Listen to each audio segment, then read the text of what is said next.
மேட்சை பத்தி தான். ஏன்னா நம்ம ஹீரோக்கும் ரயானுக்கு இடையில மேட்ச் நடக்க போகுது. மோஸ்ட் ஆன்டிசிபேட்டட் ஃபைட்டர் இதோ ஒன்னு. பிகாஸ் ரயானோட கேரக்டருக்கே அந்த ஃபைட் வந்து எந்த அளவுக்கு இன்ட்ரெஸ்டா போகும் அப்படிங்கிறது தெரியும். அதை பத்தி தான் பேசிட்டு இருக்காங்க. நம்ம ஹீரோ வந்து ரயான் கிட்ட தாக்கு பிடிப்பாரா இல்ல வின் பண்றதுக்கு சான்ஸ் இருக்கா அப்படின்னு. அப்பதான் யமாஷிட்டாவை காமிக்கிறாங்க. அவர் இந்த மேட்ச் நினைச்சு ரொம்பவே ஓடி பண்ணிட்டு இருப்பாரு. ஃபேமிலியோட ஹெட் வந்து இந்த மேட்ச்ல தான் அவனோட பையனோட லைஃப் வந்து அடங்கி இருக்கு அப்படின்னு சொன்னதெல்லாம் யோசிச்சு பார்த்துட்டு இப்படி அவரோட பையனை நினைச்சு ஓடி பண்ணிட்டு இருக்க நம்ம ஹீரோ அப்பதான் அந்த இடத்துக்கு வருவாரு. அரணாக்குள்ள போறதுக்கு முன்னாடி யமாஷிட்டா பாப்பாரு. அவர் ரொம்பவே ஓடியாட்டு இருக்கிறத பார்த்துட்டு அவனப்படாத கண்டிப்பா நான் அவனோட பையனை சாக விட மாட்டேன் அப்படின்னு சொல்லிட்டு போக ஆனா யமாஷிட்டா பிரேக் ஆகி அவரோட மனசுல இருக்கிறது எல்லாத்தையுமே சொல்ல ஆரம்பிக்கிறாரு. அந்த ரேயன் சொன்னதெல்லாம் உண்மைதான். ஒரு அப்பாவை நான் ஒண்ணுத்துக்காக மாட்டேன். அவனோட பையன் கென்சோ அவன் சின்ன பையனா இருக்கும்போது அவன் வயசுல இருக்கக்கூடிய எல்லா பசங்களும் வெளியே போய் விளையாடிட்டு இருப்பாங்க. ஆனா அவன் மட்டும் ஏதாவது புக்ஸ் படிக்கிறதா இருக்கட்டும் இல்ல ஆர்டிகல் ரீட் பண்றதா இருக்கட்டும் அந்த மாதிரி ஏதாவது பண்ணிட்டு இருப்பான். சொல்ல போனா அவன் வந்து ஸ்போர்ட்ஸ்ல அந்த அளவுக்கு பெட்டர் கிடையாது. ஆனா என் கூட கேட்ச் பால் மட்டும் விளையாடுவான். எல்லாமே நல்லா தான் போயிட்டு இருந்து ஆனா ஒரு நாள் வரைக்கும் அவன ஒரு நாள் அவனோட ரூம்ல போய் பார்க்கும்போது எலியோட செல்ஸை வச்சு ஒரு ஹியூமன் பிரெயின் உருவாக்குனதான் என்கிட்ட வந்து சொன்னான். இது வந்து என்னோட ரிசர்ச்சுக்கு தேவைப்படும். ஹியூமன்ஸ் வந்து இவால்வ் ஆகுறது முக்கியம் தானப்பா அப்படின்னு என்கிட்ட வந்து சொல்லும்போது ஒரு விஷயத்தை கண்டுபிடிச்சிருக்கான். அப்படிங்கும்போது அவனை பாராட்டுறதா அப்படிங்கிறது எனக்கு தெரியல. ஆனா அவன் கிட்ட இருந்து ஒரு பேட் ஃபீலிங் வந்ததை மட்டும் நான் உணர்ந்தேன்.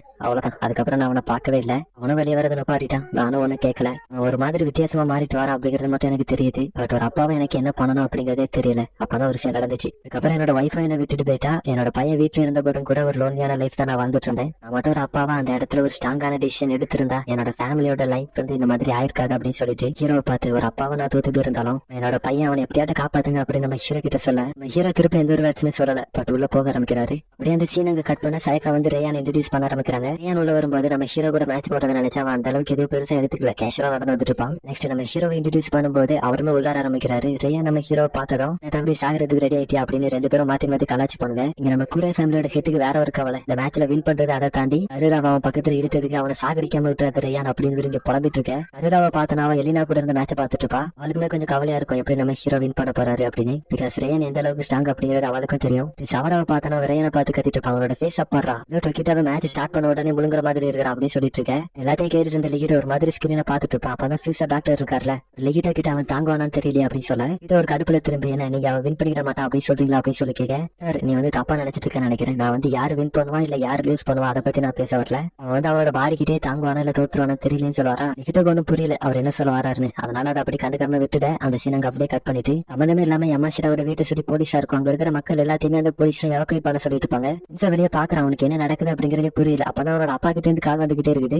அந்த போலீஸ்கார ஒருத்தரோட கண்ணை பாத்துருவான். ஃபுல் பிளாக்கா இருக்கும். ஏதோ தப்பா இருக்கு அப்படின்னு அவன் யோசிக்கிறதுக்குள்ள அந்த வீட்டுக்கிட்ட ஒரு பாம்பு பிளாஸ்ட் ஆகும். தூரமா இருந்து கென்சோ ஒரு பொண்ணை நோட்டை விட்டுட்டு இருப்பாங்க. அவளை காமிக்கிறாங்க. பிளான் எல்லாம் பெர்ஃபெக்டா போயிட்டு இருக்கு அப்படின்னு அந்த ரூமை பாத்துட்டு இருக்கேன். புகையெல்லாம் விலக வீட்டை பார்த்தா ஒண்ணுமே ஆயிருக்காது. உங்களுக்கு எல்லாம் அதிர்ச்சி தாங்கல. கென்சோ இந்த மாதிரி ஃபியூச்சர்ல அவனோட உயிருக்கு ஆபத்து வந்து அவனை பாதுகாத்துக்கிறதுக்காக மாதிரி வீடை ஃபுல்லாவே மாடிஃபை பண்ணி வச்சிருப்பான். இங்க கென்சோ அவங்கள பின்னர் இருந்து கண்ட்ரோல் பண்ணிட்டு இருந்தது அவங்களுக்கு தெரிஞ்சிருச்சா அப்படின்னு யோசிக்க ஆஷிட்டா கிட்ட இருந்து திரும்ப திரும்ப கால் வந்துகிட்டே இருக்கும். வந்து அட்டனே பண்ண மாட்டான். இருக்காங்க பதட்டமா இருக்கும். மேட்ச் ஸ்டார்ட் ஆக போகுது. இவனும் காலை எடுக்க மாட்டேங்கிறான் அப்படின்னு அவங்க யோசிச்சுட்டு இருக்க. மேட்ச் ஸ்டார்ட் ஆக போகுது. கொஞ்ச நேரம் கழிச்சு யமாஷிட்டா மேட்ச் பாக்குறது வந்துருவாரு. ரெஃபரி மேட்ச் ஸ்டார்ட் பண்ணி விட ரேயானோட கொலை பண்ணக்கூடிய இன்டென்ட் மாதிரி ஸ்பெட் பண்ணிட்டு உன்னை கொல்லாம விட மாட்டேன் தூக்கிட்டா அப்படின்னு நம்ம ஹீரோ அட்டாக் பண்றதுக்காக போவான். வந்த ஸ்பீடுக்கு நம்ம ஹீரோ ஒரு பஞ்சு கொடுப்பாரு. அவன் போன உடனே மறுபடியும் ஒரு பஞ்சு கொடுத்துட்டு அப்படியே பஞ்ச் பண்ணி கார்னர் புஷ் பண்ணுவாரு. அப்பதான் அவரோட கையை பிடிச்சிருவான். பிடிச்சிட்டு நம்ம ஹீரோ பார்த்து என்ன டிப்ரெஷன் உனக்கான ஸ்ட்ரென்த் தந்துருச்சுன்னு நினைக்கிறேன் அப்படின்னு சொல்ல நம்ம ஹீரோ வந்து அவனோட பால்ஸ்ல கிக் பண்ணுவாரு. அப்ப குனிவால அவனோட ஃபேஸ்ல ஒரு நீக்கி கொடுத்துட்டு அவனோட தலையை பிடிச்சி சுத்தி தரையிலேயே சாத்திட்டு கிக் பண்ணுவாரு. ஏதோ ஃபுட்பால் மாதிரி பறந்து போவான். அவனை விடல பிடிச்சு வச்சு வெளுக்க ஆரம்பிக்கிறாரு. நம்ம யமாஷிட்டாக்கு தோணும் ஃபர்ஸ்ட் நடன மேட்சுக்கு இப்ப நம்ம டோக்கிட்ட வந்து ரொம்பவே ஸ்ட்ராங் ஆயிட்டாரு அப்படின்னு யோசிக்க மவுண்டி கம்பெனியோட பப்பட் இருக்காங்க. அவன் நம்ம ரயானை பார்த்து இதுக்காக வர உங்களுக்கு ஹையர் பண்ணும் அப்படின்னு அவங்க யோசிக்க இவ்வளவு நேரம் நம்ம ஹீரோ பஞ்ச் பண்ணிட்டு இருந்தாருல அவன் திருப்ப ஒரே ஒரு பஞ்ச் மட்டும் தான் பண்ணுவான். நம்ம ஹீரோ கீழே விழுந்துட்ட. நம்ம ஹீரோ பார்த்து நீ இப்ப இவ்வளவு எமோஷனலா சண்டை போட்டுட்டு இருக்க.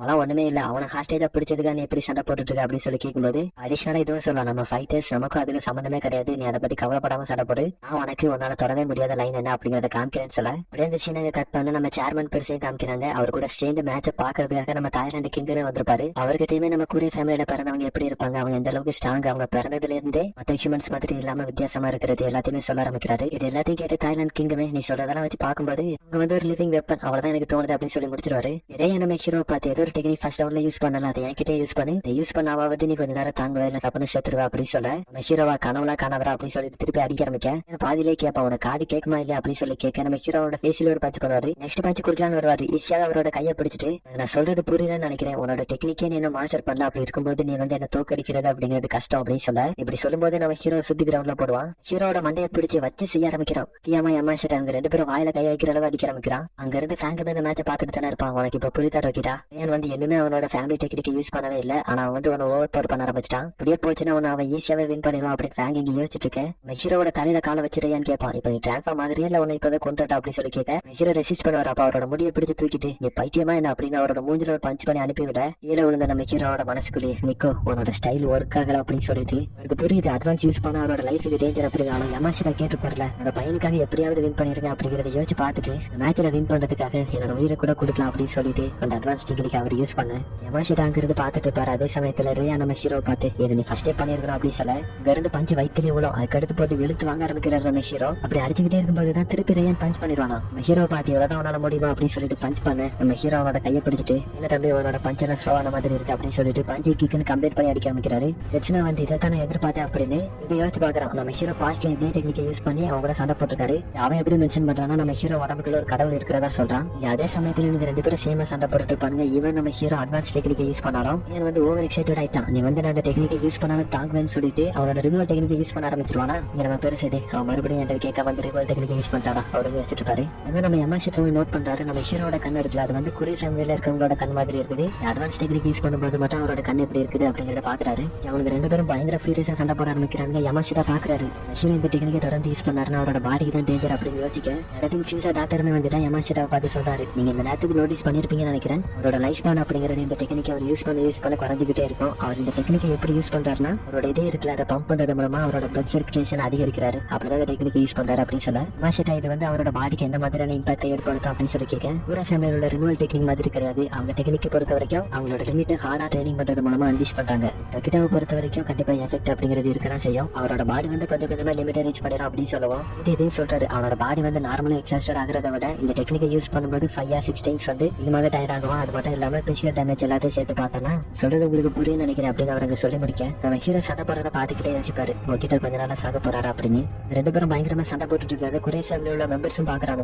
நிறைய பேர் கொரிய ஃபேமிலியோட டெக்னிக் எப்படி பப்ளிக்கா யூஸ் பண்றாங்க அப்படின்னு சொன்னாலும் இதில் மட்டும் ரேயன் வந்து நான் இந்த அளவுக்கு ஹாப்பியா சண்டை போட்டு பார்த்ததே கிடையாது அப்படின்னு சொல்லுவாரு. சொன்ன மாதிரி தான் ரேயன் வந்து பயங்கர எக்ஸைட்டடா சண்டை போட்டுட்டு இருப்பான்.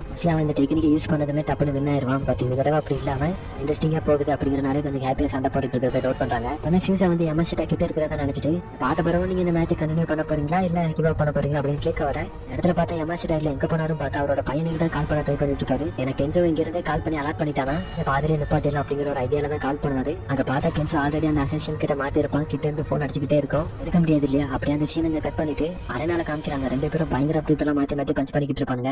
ரியானோ டொக்கிட்டா உனக்கான நேரம் வந்துருச்சு அப்படின்னு அவரோட ஃபுல் ஃபோர்ஸை கொடுத்து ஒரு பஞ்ச் பண்ண ரெடி ஆயிட்டு இருக்கு. ஹீரோட பாடி அவரோட லிமிட் ரீச் பண்ண ஆரம்பிச்சிருச்சு. ரியானோ ஹீரோட கழுத்தை பிடிச்சு தூக்கி ஒரு பஞ்ச் பண்ணி அனுப்பிவிடும். ஃபியூஸா இதை பார்த்துட்டு அப்படியே நடந்து போவாரு. அங்கிருந்து யமாஷிடா ஒரு பதட்டத்தோட ஓடி வந்துட்டு இருக்கேன். உள்ள போய் பார்த்தா அவருக்கு ஒரு மிகப்பெரிய அதிர்ச்சி காத்துட்டு இருக்கோம். ஹீரோ அந்த மாதிரி கீழே விழுந்திருக்கிறத பார்த்ததும் தேடியத்தில் உள்ள எல்லாருமே அவ்வளவுதான் முடிஞ்சிருச்சு அப்படின்னு பார்த்துட்டு இருக்கேன்.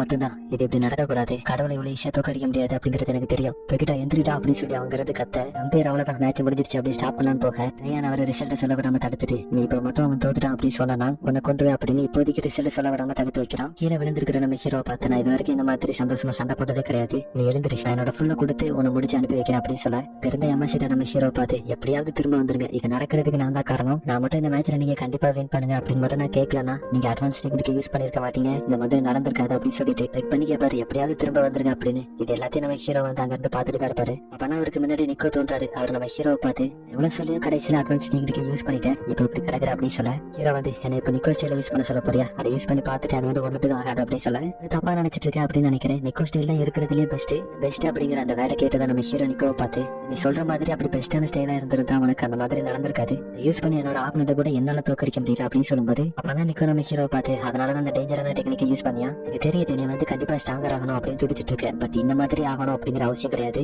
சொல்றது எதையுமே கேட்காம நம்ம ஹீரோ வந்து எதிர்மறையாவே பேசிட்டு இருக்கேன். சொல்றது நீ எப்பதான் புரிஞ்சுப்பா அப்படிங்கிறது எனக்கு தெரியல. நான் வந்து நிக்கோ ஸ்டைல உன அப்படியே எக்ஸாக்டா யூஸ் பண்ண அப்படின்னு நான் சொல்லவே இல்லை. உன்னோட ஓன் டாக்டிக்ஸ் உனக்குன்னு ஒரு ஸ்டைல் இருக்கும். அதை யூஸ் பண்ணி சண்டை போடு. உனக்கு தெரியும் இவ்வளவு தூரம் ஸ்ட்ரகிள் பண்ணிட்டு வந்தது அப்படின்னு சொல்லிட்டு நிக்கோ அந்த இடத்த விட்டு போக அதான் அங்க இருந்து யமாஷிட்டா பேசுறதெல்லாம் இவரு கேக்குது. நீ வந்து எந்த ஒரு சிச்சுவேஷனா இருந்தாலும் அதுல இருந்து பேக் வந்ததே கிடையாது. ஒரு நார்மல் எம்ப்ளாயா லைஃப்ல ஒரு பிடிப்பே இல்லாம இருந்தபோது உன்னை பார்த்த பிறகுதான் என்னோட லைஃப் ஆனது வந்து கொஞ்சம் கொஞ்சமா சேஞ்ச் ஆக ஆரம்பிச்சு அதனாலதான் ஒரு உதவாக்கரையில இருந்து ஒரு மென்னாவே மாறல அப்படின்னு அவர் அங்கிருந்து சொல்லிட்டு இருக்கேன். இங்க இருந்து நம்ம ஹீரோ யமாஷிட்டா கத்தாதே அப்படின்னு சொல்லிட்டு கொஞ்சம் கொஞ்சமா எழுந்திருக்க ஆரம்பிக்கேன். இருக்கக்கூடிய எல்லாருமே டொக்கிட்டா எழுந்திரி அப்படின்னு சொல்லி சேர் அப் பண்ண ஆரம்பிக்கிறாங்க. ஏன் இதை பார்த்துட்டு சொல்லுவான் நல்ல வேலை எழுந்திரிச்சிட்டேன் இன்னும் போரிங்கா இருந்திருக்கும். ஆடியன்ஸ் எல்லாருமே நம்ம ஹீரோட பேரை சொல்லி கத்திட்டு இருப்பாங்களா அதை கேட்டுட்டு வந்து அவங்களோட எக்ஸ்பெக்டேஷனை பூர்த்தி பண்ணுவேன் அப்படிங்கிறது எனக்கு தெரியல. அவன் நம்ம வந்து கிளைமேக்ஸ் நெருங்கிட்டோம் அப்படின்னு சொல்லிட்டு ஹீரோ அடிக்க போக இங்க இருந்து நம்ம ஹீரோ யோசிப்பாரு இதை வாட்ச் பண்ணி இதுதான் என்னோட இன்னர் டாக்டிக்ஸ் அப்படின்னு நம்ம ஹீரோ வந்து அவனோட பஞ்சில இருந்து மிஸ் ஆகி எல்போ வச்சு அடிப்பாரா. அப்படியே ஒரு பிளாஷ்பேக் போறாங்க. அதுல சின்ன பையனா இருக்கக்கூடிய நம்ம ஹீரோக்கு வந்து நிக்கோ இருக்கார்ல இந்த டாக்டிக்ஸ் மட்டும் சொல்லி கொடுத்திருப்பாரு. உன்னோட பாடி சரியா சரியான டைம்ல ஸ்டீலாக கத்துக்க ஃப்ரெண்டோட ஃபோர்ஸை வந்து உனக்கு சாதகமா யூஸ் பண்ணி கத்துக்க அப்படின்னு சொல்லியிருப்பாரு. உனக்கு இது போதும் நினைக்கிறேன் அப்படின்னு சொல்லும்போது அப்படியே அந்த ஃபிளாஷ் அங்க கட்டாக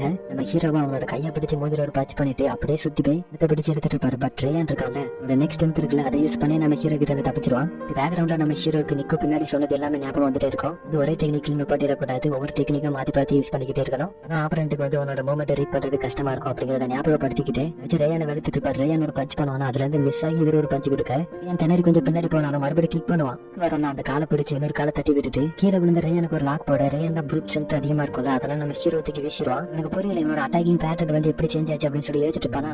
ஹீரோ எந்திக்க அவர் பின்னாடி வந்து நிக்கோட ஆரா பேசும். உனக்கு புரிஞ்சிருக்குன்னு நினைக்கிறேன், இது வந்து நான் சொல்லி கொடுத்த நிக்கோ ஸ்டைல் கிடையாது, இந்த நிக்கோ ஸ்டைல் வந்து நீ டெவலப் பண்ணது, கருத்து எல்லாத்தையும் நீயே பாத்துப்பான்னு நினைக்கிறேன். சரி நான் போயிட்டு வரேன் அப்படின்னு சொல்லிட்டு ஆரா அந்த இடத்த விட்டு போக அங்க இருந்து யமாஷிட்டா கத்துறது கேட்கும். அங்க 2 பேருக்கு இடையில மறுபடியும் சண்டை ஆரம்பிக்க அங்க இருந்து யமாஷிட்டா இன்ஃபர்மேஷன் கொடுத்துட்டு பாரு. ஏன்னால மறுபடியும் அந்த மோடுக்கு போக முடியாது, ஏன்னா வந்து ஒரு தடவை யூஸ் பண்ணி மறுபடியும் அதை வந்து ஸ்டாப் பண்ணிட்டான். அவங்களுக்கு அதை மெயின்டைன் பண்ணக்கூடிய அளவுக்கான ஸ்ட்ரென்த் ஸ்டெமினா கிடையாது. அப்படிங்கும்போது அவனும் உங்களோட கண்டிஷன்ல தான் இருக்கிறான், தயக்கமே இல்லாம சண்டை போடுங்க அப்படின்னு சொல்ல ரேயான் வந்து ரொம்பவுமே டயர்ட் ஆயிட்டான். ஸ்லோவா தான் ஒரு கிக் பண்ணுவான், அதுல நம்ம ஹீரோ தப்பிக்க அங்க இருந்து பெருசு கத்திட்டு இருக்காரு. ரேயான் என்னடா பண்ணிட்டு இருக்க அப்படின்னு ரேயானோட சிஸ்டர்ல இருந்து மீதி எல்லாரும் கிட்ட அவ்வளவுதான் கிட்ட நெருங்கிட்டீங்க, அவ்வளவுதான் எச் கிட்ட வந்துட்டீங்க அப்படின்னு சொல்லி ரிப்போர்ட் பண்ணிட்டு இருக்கேன். ரேயான் பஞ்ச் பண்ணலான்னு வருவான். அப்ப நம்ம ஹீரோ வந்து அயன் பிரேக்கர் அப்படிங்கிற ஒரு பஞ்ச் பண்ணுவோம். இந்த பஞ்சுக்காக தான் இவ்வளவு நேரம் வெயிட் பண்ணிட்டு இருந்திருப்பாரு. கரெக்டா ரேயான 0.14 செகண்டுக்கு எஃபெக்ட்னால அன்கான்சியஸா இருப்பான். அந்த சமயத்தை யூஸ் பண்ணி கீழே அடிச்சு போட்டுட்டு நங்க குத்திட்டு இருக்கு. கரெக்டா ரெஃப்ரி தான் வந்து நம்ம ஹீரோவை பிடிப்பாரு. போது அவ்வளவுதான் அவன் தோத்து போயிட்டான், காம்டன் ஆக அப்படின்னு சொல்லி கூட்டிட்டு போவோம். ஹீரோ தான் வின்னர் அப்படிங்கிற அனௌன்ஸ்மெண்ட் பண்றாங்க. நம்ம ஹீரோ ஒண்ணுமே முடியாம உட்காந்துருப்பாரு. அங்க இருந்து யமாஷிட்டா ஓடி வந்து நம்ம ஹீரோ கட்டிப்பிடிச்சு ஆரம்பிக்க ஹீரோ யமாஷிட்டாவை தள்ளி விட்டுட்டு அப்படியே நடந்து போக ஆரம்பிக்கிறாரு. ஸ்ட்ரெச்சர்ல அவரை தூக்கிட்டு போயிருக்கிறதாக வருவாங்க. யமாஷிட்டாவை கேட்டு பாப்பாரு. அந்த நம்ம ஹீரோ வந்து ஸ்ட்ரெச்சர்ல போற மாதிரி தெரியல. அப்படியே நடந்து போயிட்டு இருக்கும்போது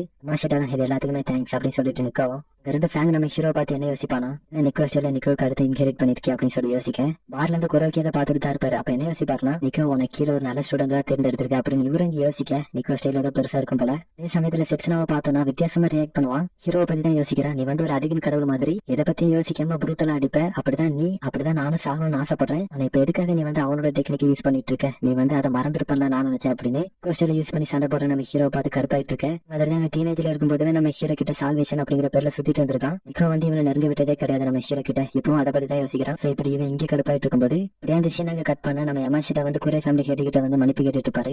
கென்சோ வந்து இந்த குரே ஃபேமிலியை டைரக்டா கான்டாக்ட் பண்ணி எதுவுமே பண்ணாம வேற ஒருத்தனை யூஸ் பண்ணி இவங்களை கண்ட்ரோல் பண்ணிட்டு இருந்தனாலதான் இவங்க இப்படி பண்ணிருப்பாங்க. அவன் பண்ணது தப்பு தான், அதனால நான் அவனுக்கு பதிலாக மன்னிப்பு கேட்டுக்கிறேன். அது மட்டும் இல்லாம நாங்களும் மேட்ச்ல வின் ஆயிட்டோம், அதனால அவனை விட்டுருங்க அப்படின்னு சொல்லி கேட்கவும் அவர் சொல்வார் யமாஷிட்டா கிட்ட, நான் வந்து விட்டுறேன் அவனை, நீ வந்து என்னோட மூடு மாறதுக்குள்ள அந்த இடத்துக்கு பேரு, அவனை கொள்றதே கொள்ளாம இருக்கிறது என்னோட மூட பொறுத்து அப்படின்னு சொல்ல யமாஷிட்டா வந்து விட்டுட்டு போயிருவாரு. அப்படின்னு பார்த்தா உள்ள இருந்து ஒரு ஸ்மார்ட் போன் எடுப்பாரு. உள்ள பார்த்தா இங்க நடந்த கான்வர்சேஷன் எல்லாத்தையுமே ரெக்கார்ட் பண்ணிட்டு இருந்திருப்பாரு. ரெக்கார்டிங்ஸ் எல்லாமே நோகி குரூப்ஸ் கம்பெனி சர்வர்ல சேவ் ஆயிட்டு இருக்கும். ஏதாவது பண்ணாலும் இது ஸ்ட்ரெயிட்டா அங்க வந்து அப்லோட் ஆயிரும். இது வந்து பப்ளிக் பேச்சுனா உங்களுக்கு தான் பிரச்சனை, பிள்ளைங்க பத்தி நீங்க கவலைப்பட மாட்டீங்க. ஆனா கம்பெனிஷன் நடுவில் உங்களுக்கு பிரச்சனை வரதுக்கு வாய்ப்பு இருக்கு. ஏன்னா நீங்க வந்து ஒரு அசேஷன் ஃபேமிலியா இருக்கும்போது நீங்களே நம்பிக்கை மீறினீங்கன்னா உங்களை நம்பி யாருமே எந்த ஒரு டாஸ்க்குமே கொடுக்க முன் வர மாட்டாங்க.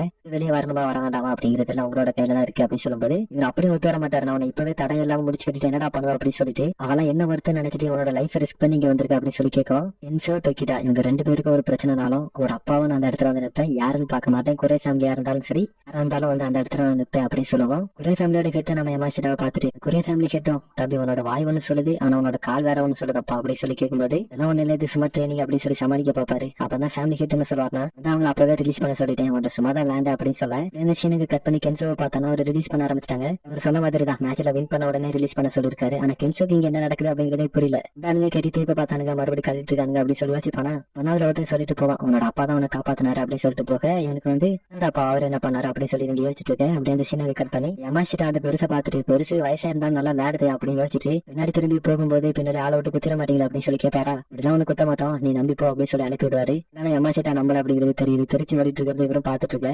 சமயத்துல நம்ம யமாஷிட்டா இருக்காருல அவர் வந்து கொஞ்சம் சேர்மன் பெருசு ரீப்ரசென்ட் பண்ற மாதிரி இவருக்கு ஃபீல் ஆகுது. அப்படி யோசிச்சு பாக்குறாரு. அப்படியே நம்ம சேர்மன் பெருசு பார்த்தோம்னா அவர்கிட்ட தான் நம்ம நோக்கி நிற்பாரு. நோக்கி அந்த யமாஷிட்டா கார்பரேஷன் அப்படிங்கிறது உனக்கு கீழே தான் வரும், அதே மாதிரி நல்ல ஃபைட்டர் தான் தேர்ந்தெடுத்திருக்க, எல்லா கம்பெனியும் அவங்களுக்கு கீழே 1-2 சப் கம்பெனி வைக்க செஞ்சிருக்காங்க அப்படி சொல்லுவாரா. இவங்க பேசிட்டு இருக்கும்போது நோக்கி ஒண்ணு மனசுல யோசிப்பாரு, கண்டிப்பா நீ இப்ப இருக்கக்கூடிய இடத்துல இருந்து உன்னை கீழே தட்டிட்டு நான் அந்த இடத்துக்கு வந்து கென்கன் அசோசியேஷனை மொத்தமாவே மாற்றுவேன் அப்படின்னு விரும்பி யோசிக்க இந்த சீனுக்கு கட் பண்ணி குறை ஃபேமிலியில ஒரு 3 மெம்பர்ஸ் இருப்பாங்களா அவங்க காமிக்கிறாங்க. அதுல ஒருத்தர் நம்ம தாத்தா குறை ஃபேமிலி டேக் ஓவர் பண்ண பிறகு இதான் ஃபர்ஸ்ட் லாஸ் அப்படின்னு சொல்ல என்னொருத்த வந்து மொத்தமா சேர்த்து பார்த்தா ஒரு 4 தடவை தோத்துருப்போம் அப்படின்னு சொல்லி இங்க பேசிட்டு இருப்பாங்களா. அப்படியே அந்த சீனுங்க கட் பண்ண கருரா இருக்கால அவளோட ட்ரெஸ் எல்லாத்தையும் கலத்தி போட்டுட்டு டொகிட்டா வந்து ரேயான தோக்கடிச்சிட்டாரு. அப்படி இருக்கும்போது அவர் தான் என்னோட ஹஸ்பண்டா இருக்கிறது சரியான ஆளு, அது மட்டும் இல்லாம இதுதான் பேபிஸ் ஃபார்ம் பண்றதுக்கு சரியான டைம் அப்படின்னு சொல்லிட்டு நம்ம ஹீரோ தேடி ஓடிட்டு இருப்பாளா. அவ கூட ஒருத்தர் நின்றுட்டு இருப்பாரு. அவரு என்ன யோசிப்பாருன்னா ஏன்னா தோக்கடிச்சிருக்கான் அவன் கரூராவை மேரேஜ் பண்ணி குரு அசம்பிளில ஒரு மெம்பர் ஆனானா நல்லாதான் இருக்கும். ஆனா அதுக்கு அவனோட சம்மந்தமும் வேணாம் அப்படின்னு சொல்லி இவரு யோசிச்சுட்டு இருக்க. இவர் எதுக்காக இப்படி யோசிப்பாருன்னா நம்ம ஹீரோ வந்து ரேனை தோக்கடிச்சிட்டாரா அதனால தாத்தா ஒத்துப்பாரு அப்படின்னு நினைச்சு சொல்றாரு. அதே சமயத்துல தாத்தா அங்க இருந்து சொல்ற மாதிரி இவருக்கு தோணுது மேட்சும் கரூராவும் வேற வேறடா அந்த ரெண்டு ஒண்ணு சேர்க்காத. இப்படி அவங்க 2 பேரும் கல்யாணம் பண்ணிட்டு வந்தாலும் அவங்களுக்கு என்னோட பிளஸிங்ஸ் இருக்குன்னு இருக்காது அப்படின்னு சொல்லிட்டு பாரா. இப்படி அந்த சீன் அங்க கட் பண்ண எம்மா சீட் அவனோட பையனுக்கு போன் பண்றாரு. அவனும் அந்த இடத்துல போனை பிக் பண்ண வேற பேசுறாங்க ஏதோ நம்ம ஹீரோவும் அப்பாவா அப்படின்னு சொல்லி பாத்துட்டு இருப்பாரு. அந்த இடத்துல இருந்து அக்கியமா வருவாங்க. டாக்டர் கிட்ட போய் சொன்ன என்னடா பண்ணிட்டு இருக்க அப்படின்னு நம்ம ஹீரோ கிட்ட கேட்க இவர் அதெல்லாம் ஒண்ணு தேவையில்ல நான் பாத்துக்கிறேன் அப்படின்னு சொல்லாரா. மேட்ச் அப்போ நான் உன்னை நினைச்சு எந்த அளவுக்கு ஓரி பண்ணேன் அப்படிங்கிறது எனக்கு மட்டும் தான் தெரியும் அப்படின்னு அக்கியமா சொல்லும்போது ஹீரோ அக்கியமா பத்தி கேட்பாரு. நீ எப்போ சாப்பிட்டா பேச கத்துக்கிட்ட அப்படின்னு சொல்லி கேட்கும். சீன் ஒரு மாதிரி போக்க எம்மா சீட்டா கரெக்டா வந்து என்னோட பையனை காப்பாதுங்க நன்றி அப்படின்னு சொல்லி ஆரம்பிச்சிருவாரா. ஹீரோ அவரோட தோல்ல தட்டி ஆம்பளை இருந்து அழக்கூடாது அப்படின்னு சொல்றத இருந்து அக்கியமா இன்னும் மாறலடா அப்படின்னு மாதிரி பாத்துட்டு இருப்பாங்க. நம்ம ஹீரோவும் எம்மா சீட்டா கூப்பிட்டு சாப்பிட போக அக்கியமா கேட்பாங்க இந்த அளவுக்கு இன்ஜுரியா இருக்கு டாக்டர் கிட்ட போகாம எதுக்கிட்ட சாப்பிட போற அப்படின்னு சொல்லி கேட்பாங்களா. ஃபைட் பண்ணதுக்கு அப்புறம் என்னோட உடம்புல ரத்தம் கம்மியா இருந்த மாதிரி இருக்கு அதான் சாப்பிட போற அப்படின்னு சொல்றாரா. என்ன கண்டிப்பா நீ டாக்டர் கிட்ட தான் போகணும் எதுக்கு சாப்பிட போற அப்படின்னு சொல்லிட்டு அவருக்கு நிறைய போயிருவாங்க. சோ நம்ம ஹீரோ இப்போதைக்கு கொஞ்சம் நல்லா இருக்கிறத பார்த்துட்டு சிரிச்சுட்டு போயிடுவாரு. நெக்ஸ்ட் யார் யாருக்கெல்லாம் அடுத்தடுத்து மேட்ச் இருக்கு அப்படிங்கறத காமிக்கிறாங்க. அதோட இந்த எபிசோட இடத்துல எண்ட் ஆகுது.